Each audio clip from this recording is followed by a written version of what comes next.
Bonjour et bienvenue dans ce nouvel Astro Recap, le format qui résume les actualités spatiales des 2 dernières semaines. Ici, on vous résume les actualités des agences, entreprises, décideurs, qui chaque jour contribuent à l'avancement de la conquête spatiale et de l'humanité. Alors vous êtes prêts? C'est parti.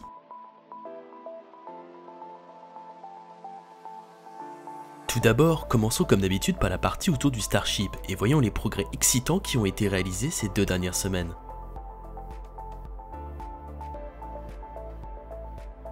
Nous commençons fort ces actualités avec la première mise à feu statique impressionnante du booster B7 qui a duré 4 secondes mobilisant le Raptor numéro 46.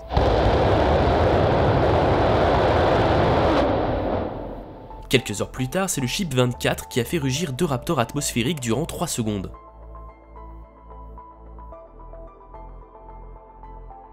Un autre tir statique a eu lieu sur B7 quelques jours plus tard, mais cette fois-ci avec le Raptor numéro 39 pendant 20 secondes afin de tester la pressurisation autogène du booster.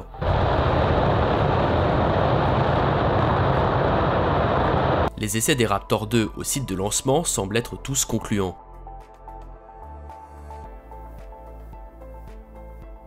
Une fois les tests de la semaine achevés, B7 a été enlevé du pad orbital et a été placé sur le stand de transport.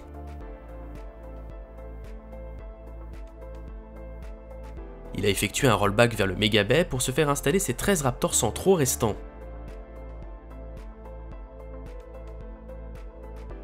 Pendant ce temps, dans le High Bay, le tube de transfert dédié au méthane de S25 a été installé dans le réservoir d'oxygène liquide.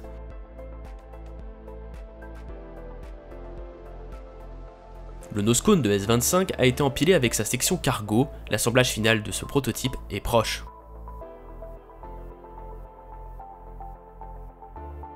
Pendant ce temps, en Floride, la 6ème section de la tour orbitale du Starship a effectué un rollout jusqu'au pad 39A du Kennedy Space Center et a été empilé à l'aide de la grue LR11350.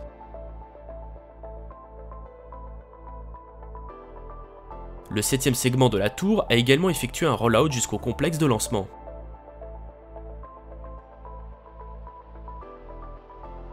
Nous avons désormais terminé avec les actualités autour du Starship, mais avant de passer à la suite, n'hésitez pas à vous abonner à la chaîne YouTube et à mettre un pouce bleu, cela nous aide énormément.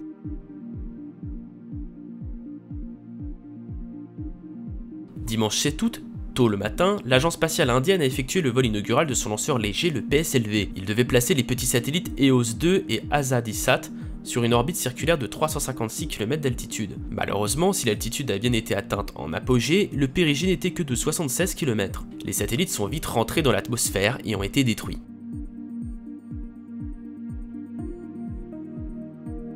Deux jours plus tard, une Soyouz 2-1B a décollé depuis Baïkonour. Elle a placé le satellite iranien Kayam, qui serait à usage militaire, ce que l'agence spatiale iranienne dément. Il s'agirait d'un satellite d'observation et d'espionnage fabriqué en Russie. L'Iran souhaiterait en commander 3 autres dans l'avenir.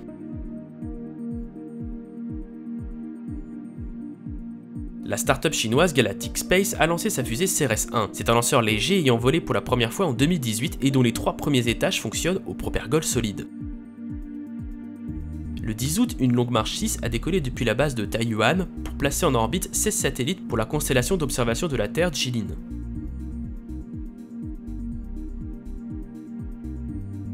Nous avons pu assister à quelques lancements Starlink ces derniers jours. Le premier est le 10 août, tôt dans la matinée, depuis le Kennedy Space Center en Floride. Le booster a réatterri sur la barge A Shotfall of Gravitas. Un second a décollé 2 jours plus tard, un peu avant minuit heure française depuis la base de Vandenberg en Californie. Le premier étage a cette fois-ci atterri sur la barge autonome Of Course I Still Love You, dans l'océan Pacifique. Enfin, le 19 août à 21h24, un autre lancement Starlink a eu lieu depuis Cape Canaveral cette fois-ci.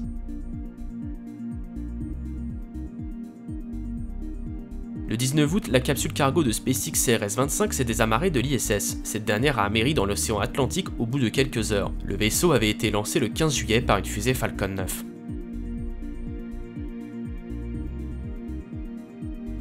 Bonne nouvelle du côté de l'entreprise américaine Northrop Grumman. Son lanceur Antares, qui lançait vers l'ISS le vaisseau cargo Sinus, avait son premier étage fabriqué en Ukraine et ses moteurs en Russie. Suite à la guerre en Ukraine, l'entreprise a annoncé un partenariat avec l'entreprise Firefly Aerospace qui produit le lanceur Alpha pour la fabrication du premier étage et des moteurs, et par la suite pour produire un nouveau lanceur moyen. Avant ça, 2 fusées Antares décolleront puisque les moteurs ont déjà été livrés, et le cargo Sinus sera lancé 3 fois par la Falcon 9 de SpaceX. Par ailleurs, Firefly Aerospace a réalisé cette semaine une mise à feu statique de sa fusée Alpha. Le second vol d'essai du lanceur est prévu pour le 11 septembre.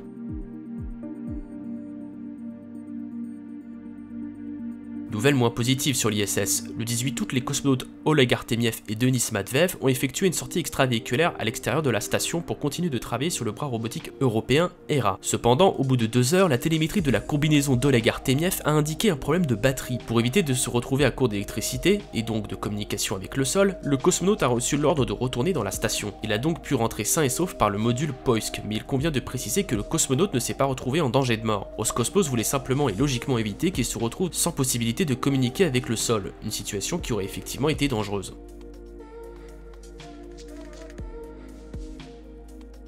Le 29 août dès 11h30, ne manquez pas ce qui sera possiblement le lancement de l'année en direct sur notre chaîne. Le nouveau lanceur lunaire de la NASA décollera pour lancer la capsule Orion vers l'orbite lunaire dans le cadre de ce vol inaugural inhabité. La fusée a été transférée sur son pas de tir dans la nuit du 18 au 19 août pour la 3e fois, et on l'espère la dernière. Le vol peut être reporté au 2 ou au 5 septembre. Nous serons bien évidemment en direct pour suivre cet événement historique.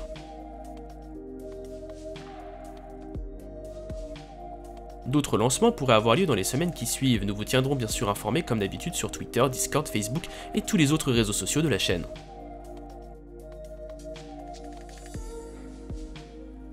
J'espère que ce récap vous aura plu, n'hésitez pas à faire part de vos remarques constructives en commentaire, vous pouvez également rejoindre le serveur Discord si vous souhaitez rejoindre la communauté et nous suivre sur les autres réseaux sociaux pour ne louper aucune actualité spatiale. Si vous souhaitez ne pas rater les prochains contenus de la chaîne, je vous invite à souscrire à l'abonnement ainsi qu'à activer la cloche pour être notifié. Merci à vous pour votre fidélité, à bientôt.